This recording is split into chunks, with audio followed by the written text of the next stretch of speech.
A recently resurfaced one-of-a-kind painted poutine-inspired Ernie Ball Music Man Eddie Van Halen signature guitar is up for auction, or will be up for auction, or has sold at auction, depending on when you watch this video in the past, present, or future. And this maple-flavored piece of rock history inspired a new series on this channel where we're going to talk about some specially or custom-painted or designed one-off Eddie Van Halen guitars in a world of custom-painted Eddie Van Halen guitars.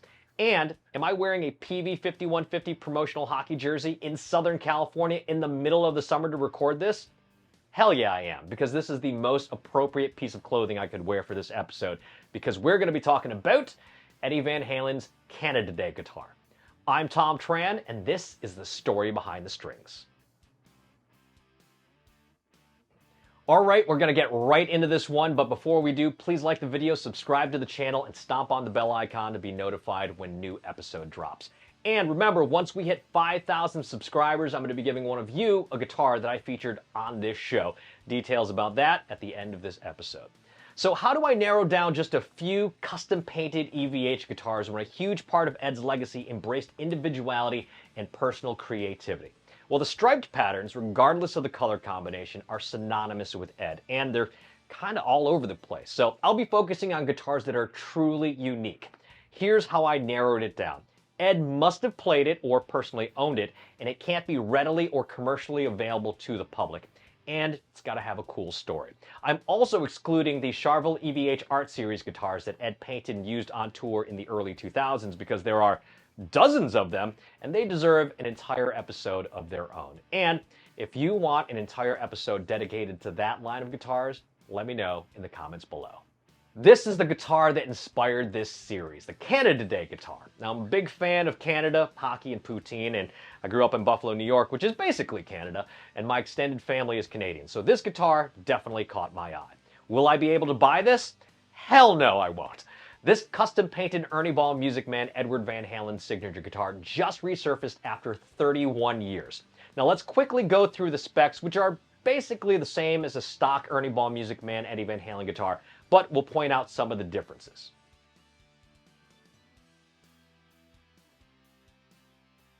According to the serial number, which is 83462, this specific instrument was manufactured on March 4th, 1993, and left the Ernie Ball Music Man factory as a translucent purple Van Halen model.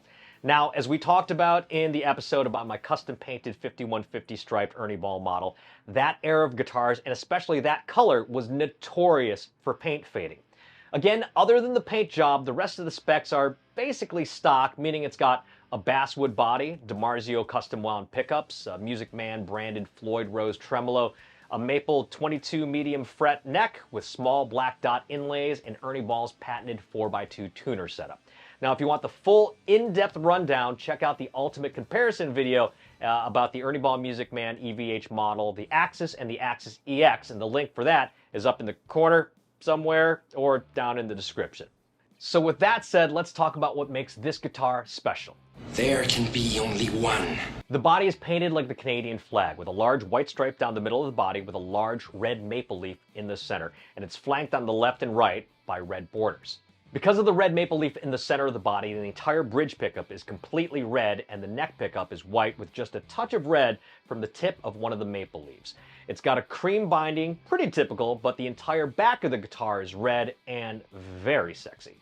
The tone/volume knob is white like the guitar's body, unlike the stock models, which usually have cream-colored knobs. Also, if you don't know why it says tone as opposed to volume, check out that earlier episode, which is again linked down here somewhere. The TLDR is that it's what Ed did. You'll find Edward's signature eye hook loops instead of the standard guitar strap pegs. The guitar is also autographed by the 1993 Van Halen lineup, with Ed and Alex Van Halen and Michael Anthony signatures in blue Sharpie, while Sammy Hagar's signature and the words "Happy Birthday" is written in red, probably because he's known as the Red Rocker, and red is one of the flag's primary colors. One of the interesting and distinctive choices for the paint job is on the headstock. Typically, off-the-rack Ernie Ball Music Man EVH signature guitars have headstocks that are painted the same color as the body, with a few exceptions. Looking at you, solid black model. But since this paint job is red and white, they went with a white headstock and orange Ernie Ball Music Man logo and Eddie Van Halen's signature. I mean, it's a choice.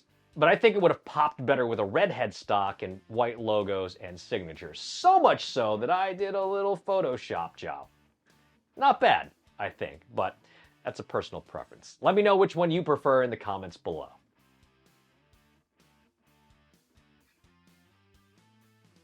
This is a literal one-of-a-kind piece of rock history, and if you want to own it, you're in luck. In July of 2024, famed auction house Julien's announced that the Eddie Van Halen played guitar will be auctioned off between November 20th and 21st in Nashville, Tennessee at the Played, Worn, and Torn event. Now, there was no estimate for what the guitar could fetch, but Julien's website did mention that the previous year's event saw Eric Clapton's stage-played full Gibson SG sell for $1.27 million, and Kurt Cobain's 1993 Fender MG69 Mustang took in nearly $1.6 million. I feel like someone like Wayne Gretzky should probably pony up that kind of coin for this piece of Canadian memorabilia. Now, I'll be sure to update this story after the auction ends in November. What do you think this guitar is going to sell for? Let me know in the comments below.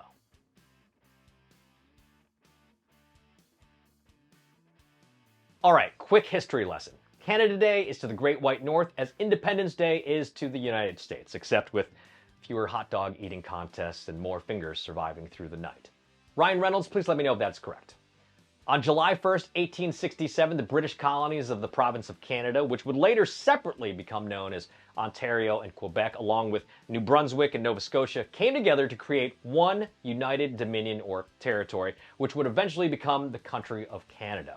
Originally called Dominion Day until 1982, the name was changed officially to Canada Day starting in 1983, and it's celebrated annually on July 1st. And 10 years after that name change is where the story of this guitar takes place. Van Halen, hot on the heels of their third consecutive #1 studio album with lead singer Sammy Hagar called For Unlawful Carnal Knowledge, was once again on tour. And on July 1st, 1993, the 10-year anniversary of the name change to Canada Day, the band found themselves playing to a packed venue in Barrie, Ontario. Barrie? Is it Barrie? Is it Barrie? It's Barrie. Barrie, Ontario. They were near Toronto. And I'm sure that wasn't a coincidence. Ed was sporting his new signature Ernie Ball Music Man Van Halen signature guitars for most of the nearly 2-hour set, including rockers from their previous 3 albums, a couple of DLR-era hits, and 1 or 2 of Sammy's solo tunes. When the lights came back up for the encore that started with the band's legendary song Jump, Ed appeared on stage with the Canada Day guitar. They ripped through the 3-song encore, which also included Van Halen's cover of the Kinks' You Really Got Me, and ending the show with a hit by Canadian rocker Neil Young playing their cover of Keep On Rockin' in the Free World.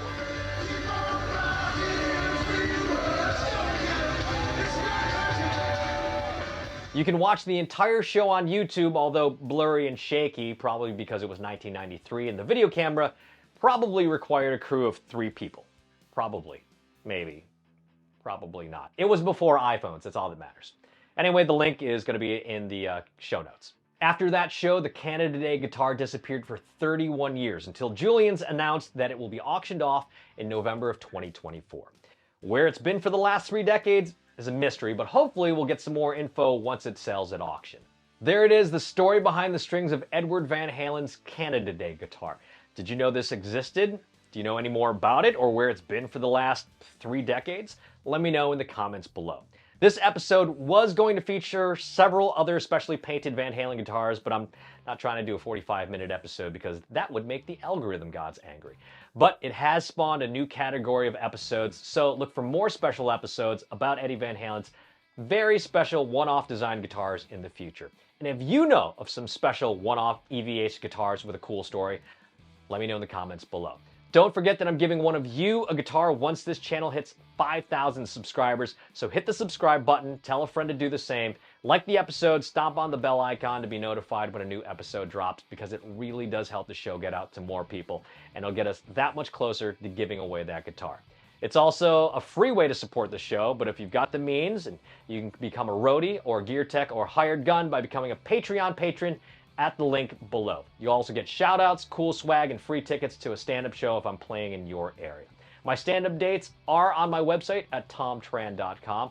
You can get one of my custom tees, which obviously this is not, at thomtranshop.com.